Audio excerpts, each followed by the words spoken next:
Welcome to City Week, ladies and gentlemen. Today I'm sitting down with a guest from the Lafayette Society of Performing Arts, Austin Treadwell. Austin, welcome to the show. Oh, thank you very much, my friend. Well, Austin, right out the bat, I just got to go ahead and compliment you on your voice. You know, as we were off stage there, and I was like, who's the guy with all that voice? That's your guest. I'm like, oh my God, I get an opportunity to talk with him, huh? Thank you very much, my friend. Well, thank you for being here today. And Austin, you are a part of the cast of one of the plays that's going to be presented at the LSPA coming up here in October. We'll talk a little bit more about those dates in just a moment. But before we get started, tell us a little bit about yourself, if you don't mind. No, I don't mind at all. I am a Southern man. If you get me started talking, I'm likely to never stop. So I hope you brought a sandwich. Okay.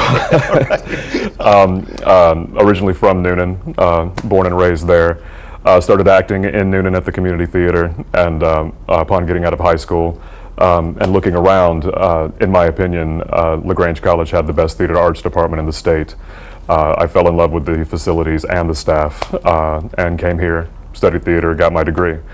From there, I went to New York, spent 10 years there, and then upon leaving New York, ended up in LA, spent 5 years there, met my exceedingly beautiful wife, and once we got married and had our son, we left Los Angeles. Okay. Because LA is a great place, but didn't want to raise my boy there. Okay, I can understand. I've been to California. Like you say, it is pretty busy and expensive. Exactly. Absolutely. So both of those can gravitate you elsewhere quickly, right? Definitely. Absolutely. Well, we're very happy that you're here in our community. I just want to go back and talk about you. You said when you, upon leaving high school, you landed at LaGrange College. Talk about your experience there at LaGrange College, if you don't mind, for a little bit. Oh, no, gladly.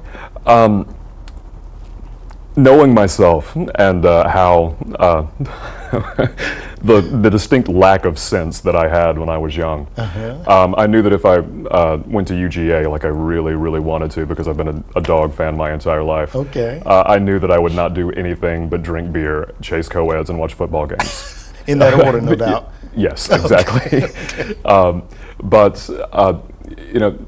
UGA's facilities, I was into them, they were great, but what I really loved upon coming to LaGrange and the college was the smaller atmosphere. And honestly, in all the professional theater that I've done since, the Price Theater at LaGrange is still one of the hands down best spaces I've ever been in. Oh my.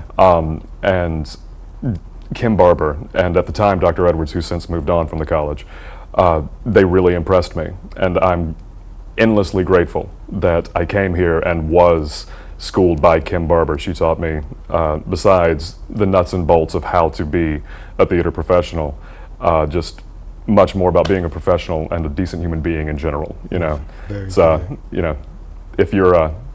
If you're not half an hour early, you're not on time. That's probably one of the greatest lessons she ever taught me. I'll Absolutely. Never forget it. You never forgot it, right? All right, well, very good. Well, we always, appreciate, people coming in and talking positive about our college, because I think they're a great asset here in our community. No, they are indeed. Let me jump, now we're going to jump into And Then There Were None. Yes, sir. The plays that's going to be presented here at the LSPA. Talk a little bit about that, if you don't mind. Well, And Then There Were None. It's a Agatha Christie murder mystery written, I want to say, in the late 20s or early 30s. It's very impressive to me how the suspense of the story stands up over time, because like a lot of things from the period are undeniably from the period, and have a little bit of that, 1920s and 1930s kind of flair to it. You always, it's almost like there's a definite style to it that in a lot of ways doesn't translate like the majority of the work from the time. Okay. But this piece does. The suspense is real. The danger the characters are in are real. I think it's a great Halloween show for the company.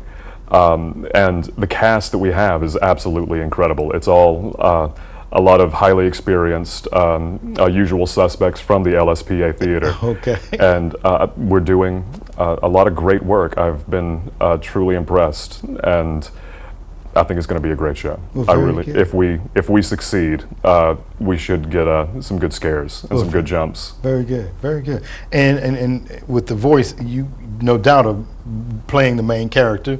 I understand Captain Philip Lombard, right? Captain Philip Lombard, yes, one of the main. There's it's not a show where you can where I feel you can really say there's one main. It's a true ensemble piece. Everybody plays very important role to the story. Okay. And if we do it right, once again, you'll be guessing who the killer is. Maybe it's me, maybe it's not. Okay. But the cast is just incredible. And I am playing Philip Lombard. Philip Lombard is an ex-military man who has since become I think they call me an adventurer and a ne'er-do-well, sort of a mercenary, if you will, kind of well, I like to think of him as Han Solo because I'm a nerd, and Star Wars is awesome. And yeah, it's very interesting. There's in the show, there's a real mix of personalities, like an adventuring mercenary that I'm playing, which is very nice because I just get to not shave and be scruffy. It's amazing. And everything from that to a judge, there's a policeman, there's a few society people, there's a doctor, but they're all distinctly different and have distinct personalities, and the way they react to the situation and the danger is, I think it's a lot of fun. It's a real mix and keeps everything suspenseful. Well, very good. And before we came on the air, I think you kind of broke into character there a little bit and gave me a little bit of the British accent. You think we could get just a little sampling of that?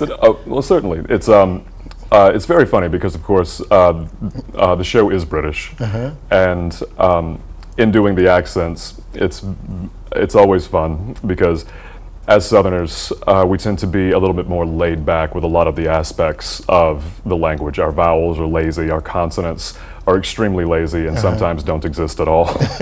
And but in order to strive towards a British accent, you really have to kind of move everything to the front of the mouth, be extremely conscious of the consonants. It's and believe me, my British accent is not ready for prime time at all. But we're all doing very well, and it's going to be a lot of fun. So if anyone wants to have a good laugh at at all of us doing varying levels of British, it's an amusing time. It's the show to come and watch. Okay. Let's talk a little bit about when it's actually going to be taking place, because I know that people are probably wanting, around the Halloween time, people want to get out and see something and do something different. Talk about, I think it's going to be, the opening show is going to be October the 20th. Yes, sir. I understand. Talk about the dates and the times, if you don't mind. Oh, not at all. Excuse me. Well, the style of theater that we do there, it's kind of an interesting thing. There's not traditional theater seating. We actually set up a big group of tables with circular seating around each. Okay. And it's a picnic style. Guests are encouraged and allowed to bring in any sort of food, drink that they want, anything from home. Just bring it in, there are tables, set up, and just make a meal of it and hang out and have a good time. And so I would say show up around 7-ish. Okay. I suddenly, I'm sorry, it's very funny. My mind just completely went blank. I just completely forgot the curtain time. But October 20th, the 21st and the 22nd will be evening shows. Okay. On Sunday the 23rd, there will be an afternoon matinee. Okay. And then the following week, on that Thursday, Friday, Saturday, we'll have some more evening shows. Okay. Because my memory is sometimes extremely suspect, I apologize for that, but any details that I cannot give, don't let my shortcomings deter you. Please visit the LSPA's website. Okay, exactly. It is lsparts.org. Okay, very good, very good. And and I know that I've been down, and Amy has been here on the show, and I want to leave out him, Jennifer. I've been down and spoken with her, and actually we did a show down at the LSPA, and I understand that there's some changes that have come about down in Oh, yes, sir. And I think you probably kind of had firsthand in that as well. Oh, yes, yes. One of the fun things about theater, one of the reasons I love it, is that you have to know, well, to do it well, you really need to know how to do a little bit of everything. And I've done a lot of technical work as well, so I've learned how to be a rather good carpenter. So I had a hand in some of the renovations. But they did an abatement since the building, the age of it, there was some asbestos in there. So they abated and got everything out, and everything is up to present day code and beautiful. And new paint jobs, everything looks nice, fresh. And the thing that I'm most impressed by personally is all the new dance floors that are in the space. Every dance studio in there has received a brand new dance floor, which is actually much more involved than it sounds.